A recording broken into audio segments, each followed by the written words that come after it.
Salut, je suis Maude et tu écoutes l'épisode 14 du podcast S'élever en même temps que son enfant. Dans cet épisode, nous allons parler du piège que peut représenter cette petite phrase a priori innocente quand tu dis à ton enfant « tu vas me manquer » ou bien lors des retrouvailles « tu m'as beaucoup manqué ».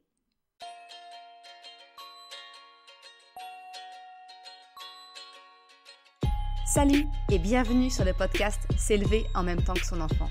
Je suis Maude, coach certifiée chez Mercredi, mais surtout maman de 3 enfants. Sur ce podcast, je t'aide à conjuguer la bienveillance avec la réalité de ton quotidien de maman. Utiliser ton choix d'une parentalité bienveillante comme un accélérateur de ton propre développement personnel. T'aider à changer de regard sur les situations que tu vis avec ton enfant pour t'en servir, pour grandir et apprendre sur toi. Salut, je suis contente de te retrouver pour ce nouvel épisode. Comme je te l'expliquais en introduction, aujourd'hui, je continue un petit peu dans ma lignée des petites phrases pièges, entre guillemets. Si tu te souviens, j'avais commencé cette série des phrases pièges avec l'épisode 12, quand on dit quelquefois à nos enfants « mais tu es grand maintenant ». Eh bien, un petit peu à la même façon, je vais te parler aujourd'hui du piège que peut représenter cette petite phrase a priori anodine et pleine d'amour quand tu dis à ton enfant « tu vas me manquer » ou bien « tu m'as beaucoup manqué ». Mais avant de débuter l'épisode d'aujourd'hui, je voudrais prendre quelques secondes pour remercier Ophélie pour le message qu'elle m'a envoyé. Elle m'a envoyé un mail en me disant qu'elle a découvert le podcast S'élever en même temps que son enfant, qui parle de la parentalité positive. Elle l'a découvert récemment. Et elle me dit « Je voulais te remercier pour tes conseils. N'ayant pas le temps de lire des livres à ce sujet, eh bien ton podcast est parfait. Merci beaucoup. » Merci beaucoup à toi Ophélie de m'avoir laissé ce message. Comme je le répète à chaque fois, recevoir vos messages ou vos commentaires ou les notes que vous laissez sur la plateforme d'écoute que vous utilisez, m'aide énormément et surtout ça m'encourage à continuer. Alors un énorme merci à toi Ophélie, un énorme merci à toi qui m'écoutes. Je voudrais t'inviter alors, si effectivement le podcast te semble utile, t'apporte des choses, c'est de le partager autour de toi, d'en parler. Ça m'aide vraiment à faire découvrir le podcast et le site mercredi.com. Un grand merci à celles et ceux qui prendront le temps de le faire. Allez, sans plus attendre, on attaque l'épisode d'aujourd'hui.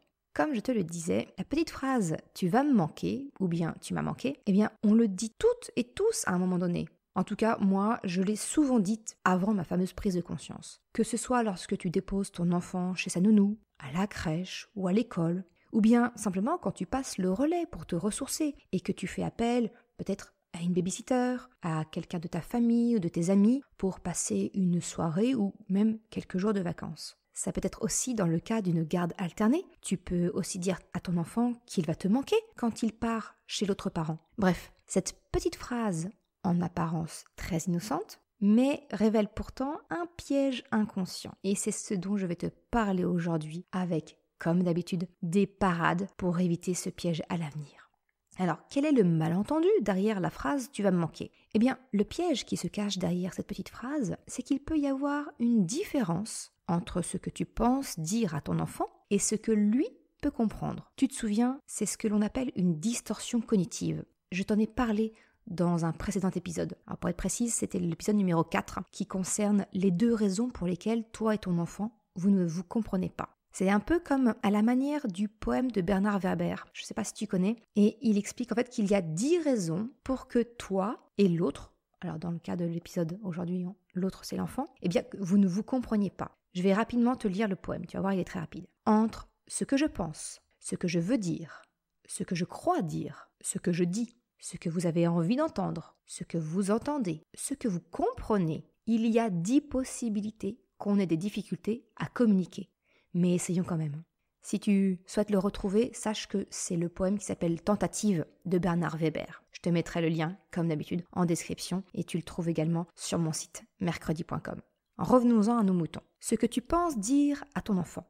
Quand tu dis à ton enfant qu'il va te manquer, ou bien qu'il t'a manqué, c'est naturellement une façon pour toi de lui notifier à quel point il est important pour toi, à tes yeux. Ces quelques petits mots, ils sont là pour exprimer ton amour pour lui, le lui faire ressentir. C'est une façon de lui dire que tu as hâte de le revoir. Sauf que ce n'est pas la seule compréhension que l'on peut avoir de la phrase « tu vas me manquer » ou bien « tu m'as manqué ». Parce que ça c'est notre lecture de pensée à nous, adultes. notre vision de ce que signifie cette phrase à nos yeux. Tu as peut-être compris, ce que je te propose ici, c'est encore et toujours le fameux changement de regard. Comment ton enfant peut comprendre le fait qu'il va te manquer? Parce que l'autre lecture possible, eh bien en fait, elle est liée à l'émotion que dégage le verbe manquer.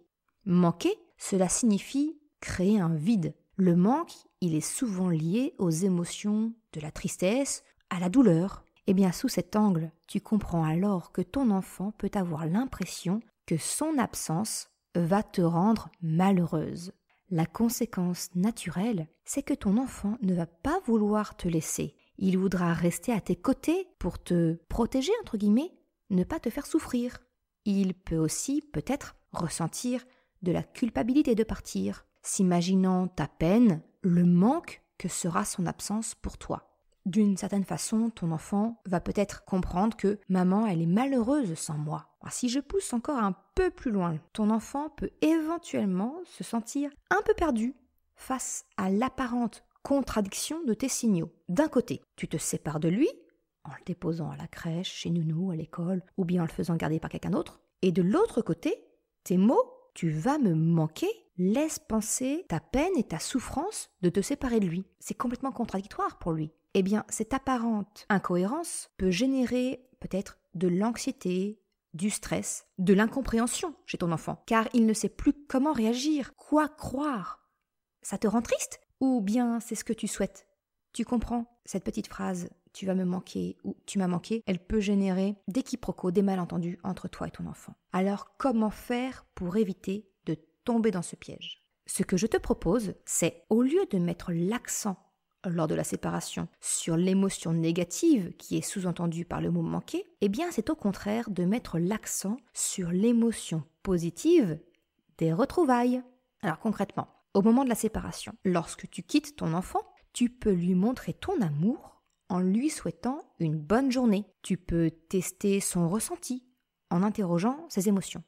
Tu es content d'aller à l'école aujourd'hui, par exemple? En gros, c'est de transformer la phrase du « tu vas me manquer » en la transformant pour devenir « on se retrouve ce soir, demain, vendredi », qu'importe le moment où vous vous retrouvez. Si tu sens quelques résistances ou appréhension de ton départ, eh bien tu peux rassurer ton enfant en lui rappelant votre routine, comment va se dérouler la suite. La routine, c'est quelque chose de très sécurisant pour les enfants. Par exemple, c'est exactement ce que je vis en ce moment avec mon petit dernier, Krapopoulos. Il va avoir 3 ans et il est impatient d'arrêter la crèche et d'aller enfin à l'école, comme son frère et sa sœur.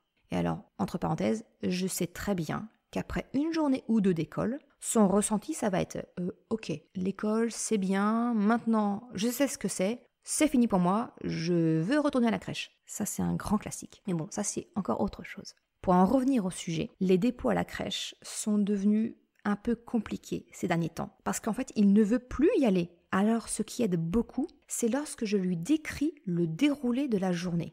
Cela le rassure et ça l'aide à se projeter. Alors, par exemple, ça va donner, je te dépose, tu vas jouer avec tes amis, et alors là, je nomme les noms de tous ses copains, ainsi que les éducatrices ou les éducateurs qui s'occupent de lui. Et ensuite, je dis, ensuite, ce sera l'heure de manger. Et puis, tu vas faire une petite sieste. Ensuite, le goûter, tu joues un peu, et j'arrive pour venir te chercher. Lorsque l'on rentrera à la maison, on pourra faire une partie du jeu de cartes. En fait, il appelle jeu de cartes un petit jeu, le jeu du lynx. Je ne sais pas si tu connais. C'est une espèce de cherche-trouve avec des objets du quotidien. Et en ce moment, c'est sa grande passion. Mais tu vois, je lui explique vraiment comment toutes les étapes de la journée. Et donc, il les visualise bien dans sa tête. Et ok, maman va revenir me chercher. Le fait d'expliquer à ton enfant comment sa journée va se dérouler, eh bien, c'est très rassurant pour ton enfant. S'il appréhende la séparation, cela va lui permettre de visualiser les étapes et de se rassurer sur le fait que oui, vous allez de nouveau être réunis. Et en plus, vous allez même faire ceci, cela. Voilà, le programme de quand vous serez de nouveau ensemble. La deuxième astuce, pour parer cette petite phrase du « tu m'as manqué », eh bien, c'est lorsque tu retrouves ton enfant, eh bien, j'aurais tendance à t'encourager à mettre l'accent sur l'énergie positive des retrouvailles et éviter de nommer le fait que ton enfant aurait pu te manquer. En fait, mettre l'accent sur le plaisir de se retrouver, ça montre tout autant ton amour pour ton enfant que le fait qu'il aurait pu te manquer. Mais cela, au contraire, induit une idée positive au lieu de suggérer une peine. En gros, au lieu de dire tu m'as manqué, eh bien je te propose de remplacer cette phrase par « je suis heureuse de te retrouver ». Pour résumer l'épisode d'aujourd'hui, eh bien je souhaite vraiment t'accompagner vers la prise de conscience que dire à ton enfant « tu vas me manquer » ou bien « tu m'as manqué », eh bien ça peut induire une idée de souffrance et de tristesse que tu ne souhaites pas faire passer à ton enfant finalement. Au lieu de mettre l'accent sur l'émotion négative que peut laisser paraître lors de la séparation ces quelques mots, je te conseille de focaliser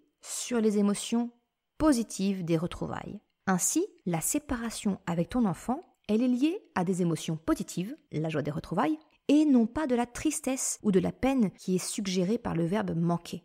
Est-ce que tu avais conscience de cette possible lecture de la petite phrase « tu vas me manquer ». Est-ce que ça t'intéresse que je continue de nouveaux épisodes sur le thème des pièges des petites phrases en apparence anodines ?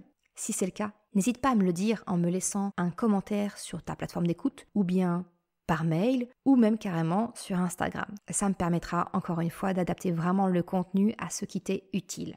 Je te remercie d'avoir écouté cet épisode jusqu'à la fin. Tu trouveras une retranscription sur le site mercredi.com comme d'habitude. Si tu as aimé cet épisode, s'il t'a été utile, je t'invite à le partager, à en parler autour de toi, ou si le cœur t'en dit, de me laisser une note de 5 étoiles sur Apple Podcast, ou même un commentaire. Cela me permet de faire connaître le podcast et m'encourage à progresser. Un grand merci à celles et ceux qui prendront le temps de le faire. Je te souhaite une excellente journée, après-midi, soirée, quel que soit le moment où tu m'écoutes, et je te dis à la semaine prochaine. Ciao!